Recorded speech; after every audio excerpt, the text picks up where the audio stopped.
का ज्ञानेश्वरी वाचावी? फक्त जनाबाईने ते सकल संत मंडळींनी ज्ञानेश्वरीवरती अपार प्रेम केलेलं आहे. सकल संत मंडळींनी ज्ञानेश्वरीला वाचण्यासाठी आपल्याला प्रकर्षाने सांगितलं आहे. तर आपण का ज्ञानेश्वरी वाचावी ह्याच्याबद्दल आज आपण विचार विनिमय करणार आहोत. तर ज्ञानेश्वरी हा केवळ टीकाग्रंथ नाही.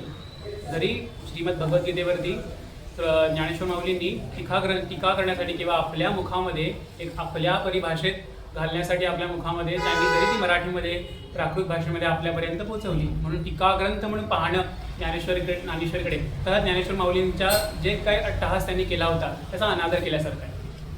कारण ज्ञानेश्वर माऊलींनी फक्त टीकाग्रंथ म्हणून याच्याकडे कधी पाहिलंच नाही. ज्ञानेश्वर माऊलींनी ब्रह्मज्ञान आपल्याला पोचवण्यासाठी हा सगळा अट्टहास मांडला होता. तर ज्ञानेश्वर माऊलींनी जे हा अट्टहास मांडला होता त्या अट्टहासामध्ये त्यांनी बरेच प्रयास केले आणि त्याच्यानंतर ते आपल्याला ज्ञानेश्वरी मुखात घालण्यासाठी आज त्यांनी आपल्यापर्यंत ही पोचवली ज्ञानेश्वरी. तर ज्ञानेश्वरीमध्ये फक्त गीतेचेच गुण किंवा गीतेतली तत्त्व सांगितले आहेत असे नाही. तर ज्ञानेश्वरीमध्ये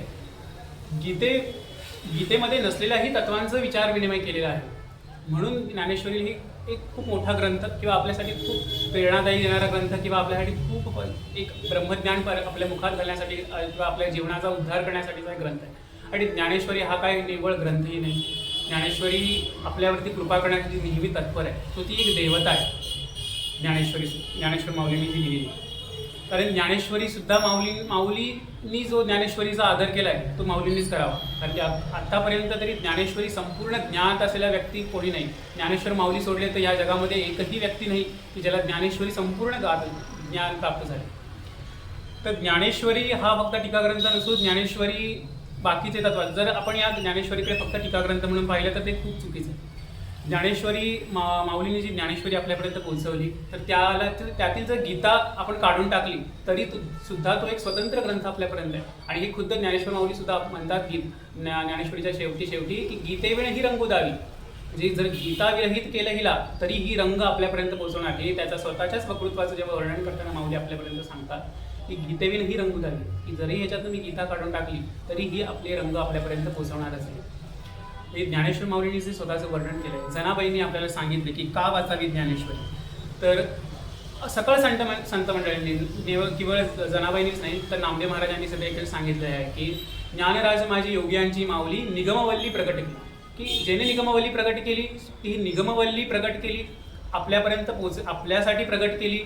मग ही सकळ संतांनी याला वेगवेगळी नावं दिली की ज्ञानेश्वरी. आता खुद्द ज्ञानेश्वर माऊलींनी ज्ञानेश्वरी हे ग्रंथाला नाव दिलंच नव्हतं. मुळात माऊलींनी ज्ञानेश्वरी हे नाव ग्रंथाला दिलं नाही. हे नामदेव हे जनाबाईंनी दिलेलं नाव आहे की ज्ञानेश्वरी ही जनाबाईंनी दिलेली. त्याला एक आपल्यापर्यंत पोहोचण्यासाठी एक नामकरण करण्याचं कार्य केलं जनाबाईंनी. आता तसंच नामदेवराणी त्याला भावार्थ दीपिका म्हटलं. नामदेवराणी त्याला निगमवल्ली देखील म्हटलं. नामदेवराव म्हणतात की गीता अलंकार नाम ज्ञानेश्वरी ब्रह्मानंद लहरी प्रकट केली. की गीतेला अलंकार प्राप्त करून देण्याचं काम देखील ज्ञानेश्वरीने केलेलं आहे. म्हणजे गीतेलाही एक परिभाषा देण्याचं काम त्या ज्ञानेश्वरीने केलेलं आहे. म्हणून ज्ञानेश्वरी आपल्यासाठी खूप नितांत आवश्यक असा हा ग्रंथ आहे आणि आपण त्याचं नित्य वाचनात आपले असलेच पाहिजे. तर ते आपल्याला सकळ संत मंडळींनी सांगितलेलं आहे. तर जनाबाई प्राकर्षाने ज्ञानेश्वरी सांगतात. मग आपल्या मनामध्ये प्रश्न उद्भवला पाहिजे की ज्ञानेश्वर माऊलींनी जर या ग्रंथाला नामकरण केलं नाही मग काय ग्रंथाचं नाम केलं असेल. तर ज्ञानेश्वर माऊली